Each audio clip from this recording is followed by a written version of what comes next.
నమస్కారం. 2026 సంవత్సరానికి గాను పద్మ పురస్కారాలు ప్రకటించేశారు. ఈసారి లిస్టు చూస్తే కొన్ని దిగ్గజాల పేర్లు, మనకు తెలియని ఎందరో అద్భుతమైన హీరోల పేర్లు ఉన్నాయి. సో భారతదేశంలోనే అత్యంత ప్రతిష్టాత్మకమైన ఈ అవార్డుల వెనుక ఉన్న అసలు కథేంటో ఈరోజు మనం వివరంగా చూద్దాం. ఈ సంవత్సరం లిస్టులో అందరి కళ్ళు మొదట పడింది ఎవరిమీదంటే బాలీవుడ్ హీ మ్యాన్ శ్రీ ధర్మేంద్ర గారిమీద. భారతీయ సినిమాకి ఆయన చేసిన సేవకు గుర్తింపుగా ఆయనకు మరణానంతరం పద్మవిభూషణ్ పురస్కారం లభించింది. నిజంగా చాలా గొప్ప విషయం. అలాగే మన సౌత్ ఇండస్ట్రీ గర్వించదగ్గ నటుడు శ్రీ మమ్మూటీ గారికి కూడా పద్మభూషణ్ పురస్కారంతో సత్కరించారు. యాక్టింగ్లో ఆయన చూపించిన వైవిధ్యం అసలు మాటల్లో చెప్పలేం. అయితే ఈ గౌరవాలు కేవలం సినిమా వాళ్లకే పరిమితం కాలేదు. మన Indian cricket team captain hit man Rohit శర్మను కూడా పద్మశ్రీ వరించింది. దీన్ని బట్టి అర్థమవుతోంది దేశంలోని వేర్వేరు రంగాల్లోని ప్రతిభకు ఎంత పెద్ద పీట వేస్తున్నారో. ఈ సంవత్సరం మొత్తం ఎన్ని అవార్డులిచ్చారనుకుంటున్నారు? ఏకంగా 131 పద్మ పురస్కారాలు ప్రకటించారు. ఇందులో 5 అత్యుత్తమ పద్మవిభూషణ్, 13 పద్మభూషణ్, ఇంకా 113 పద్మశ్రీ పురస్కారాలు ఉన్నాయి. ఈ నెంబరే చెబుతోంది ఈ అవార్డులకు ఎంత ప్రాముఖ్యత ఉందో. అయితే అసలీ పద్మ పురస్కారాలు అంటే ఏంటి? వాటి వెనుకున్న కథేంటి? ఈ సంవత్సరం విన్నర్స్ గురించి తెలుసుకునే ముందు ఒక్కసారి ఈ అవార్డుల చరిత్రలోకి తొంగిచూద్దాం. అప్పుడే మనకు పూర్తి క్లారిటీ వస్తుంది. సింపుల్గా చెప్పాలంటే మన దేశంలో భారతరత్న తర్వాత అత్యంత గొప్ప సివిలియన్ అవార్డ్స్ ఇవే. వీటిని 1954లో భారత ప్రభుత్వం మొదలుపెట్టింది. కళలు, social service, science, medicine, sports ఇలా ఫీల్డ్ ఏదైనా సరే దేశానికి గొప్ప సేవ చేసిన వాళ్లని గుర్తించి గౌరవించడమే వీటి ముఖ్య ఉద్దేశ్యం. దీనికంటూ ఒక పద్ధతి ఉంటుంది. ప్రతి సంవత్సరం రిపబ్లిక్ డేకి ముందు రోజు సాయంత్రం విన్నర్స్ లిస్ట్ అనౌన్స్ చేస్తారు. ఆ తర్వాత మార్చ్ లేదా ఏప్రిల్లో రాష్ట్రపతి భవన్లో ఒక గ్రాండ్ ఫంక్షన్ చేసి మన రాష్ట్రపతిగారు ఈ అవార్డులను అందజేస్తారు. అయితే ఈ మధ్యకాలంలో ఒక మంచి మార్పొచ్చింది. అదే ప్రజాపద్మ. అంటే పెద్దగా పబ్లిసిటీ లేకుండా సమాజ సేవ చేసేవాళ్లను గుర్తించడం. ఈ ట్రెండ్ ఈ సంవత్సరం కూడా చాలా బలంగా కనిపించింది. ఈ అవార్డులు మొత్తం 3 లెవెల్స్లో ఉంటాయి. అన్నింటికంటే టాప్ లెవెల్ పద్మవిభూషణ్. ఇది అసాధారణమైన సేవకు ఇస్తారు. దాని తర్వాత వచ్చేది పద్మభూషణ్. ఇది ఉన్నత స్థాయి సేవకు గుర్తింపు. ఇక మూడవది పద్మశ్రీ. ఇది ఏ రంగంలోనైనా విశిష్ట సేవ చేసిన వాళ్లకి ఇస్తారు. సరే, ఇక అసలు విషయానికి వద్దాం. ఈ సంవత్సరం ఈ గొప్ప పురస్కారాలు అందుకున్న వారి గురించి, వాళ్ల అద్భుతమైన ప్రయాణం గురించి వివరంగా తెలుసుకుందాం. అత్యున్నత పురస్కారం పద్మవిభూషణ్ ఈ సంవత్సరం 5 దిగ్గజాలకు లభించింది.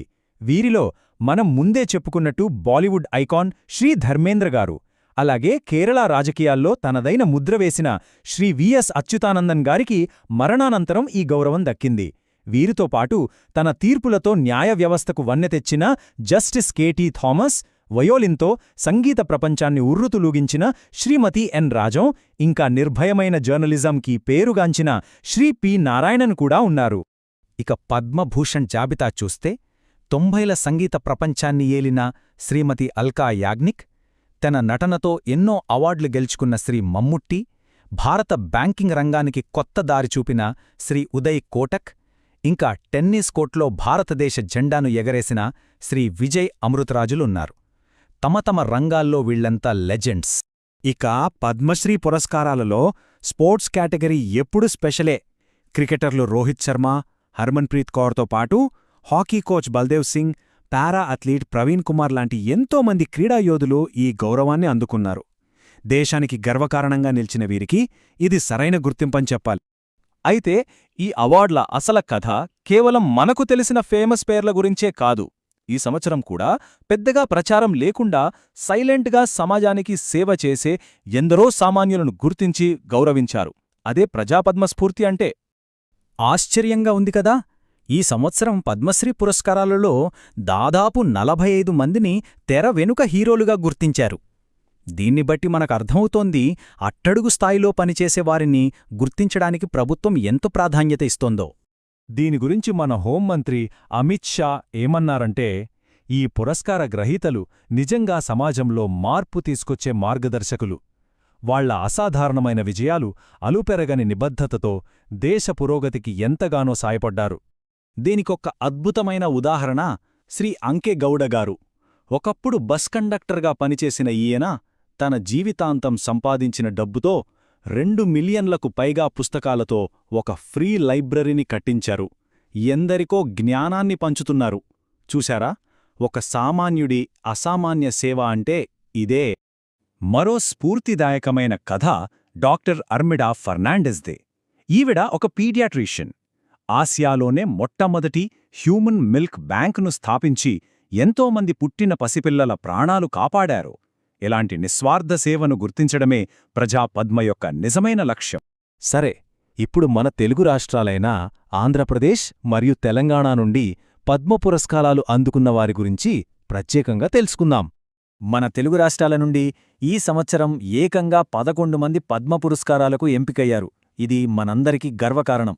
వీరిలో కూచిపూడి నృత్యానికి కొత్త శోభను తెచ్చిన శ్రీమతి దీపికారెడ్డి, వేల పాటలకు స్వరాలు సమకూర్చి మరణానంతరం గౌరవం పొందిన శ్రీ గరిమెళ్ల బాలకృష్ణప్రసాద్, ఇంకా వైద్యరంగంలో విశేష సేవలు అందించిన డాక్టర్ గుడూరు వెంకటరావు లాంటి ఎంతోమంది మహానుభావులున్నారు. వీరందరి కృషి మన ప్రాంత కీర్తిని మరింత పెంచింది. సరే, ఇదంతా చూశాక ఫైనల్గా మనకు ఏమర్థమవుతోంది? 2026 పద్మ పురస్కారాలు మనకు చెబుతున్న అసలు సందేశమేంటో ఒకసారి విశ్లేషిద్దాం. ఈ సంవత్సరం అవార్డుల్లో ఉన్న వైవిధ్యం ఈ నంబర్స్ చూస్తేనే మనకు క్లియర్గా తెలుస్తుంది. అవార్డులు అందుకున్న వారిలో 19 మంది మహిళలు, 16 మందికి మరణానంతరం, ఇంకా 6 విదేశీయులు లేదా ప్రవాస భారతీయులు ఉన్నారు. దీన్ని బట్టి ఈ అవార్డులు ఎంత ఇంక్లూజివ్గా ఉన్నాయో మనకర్థమవుతుంది. మరి 2026 పద్మ పురస్కారాలు మనకు చెప్పే అసలు కథ ఏంటి? కేవలం కొంతమందిని గౌరవించడమేనా? లేక దాని వెనుక ఇంకా ఏదైనా లోతైన సందేశముందా? అసలు విషయమేంటంటే, ఈ పురస్కారాలు ఒకే కథను 2 వైపుల నుంచి చెబుతున్నాయి. ఒకవైపు వెండితెరపై వెలిగే పెద్ద పెద్ద స్టార్ల కథ, మరోవైపు సమాజంలో ఎవరికీ తెలియకుండా నిశ్శబ్దంగా మార్పు తీసుకొస్తున్న సామాన్య సేవకుల కథ. ఈ రెండింటినీ కలిపి గౌరవించినప్పుడే ఒక దేశం నిజంగా ముందుకు వెళుతుంది. బహుశా 2026 పద్మ పురస్కారాలు మనకిచ్చే అసలైన సందేశం కూడా ఇదేనేమో.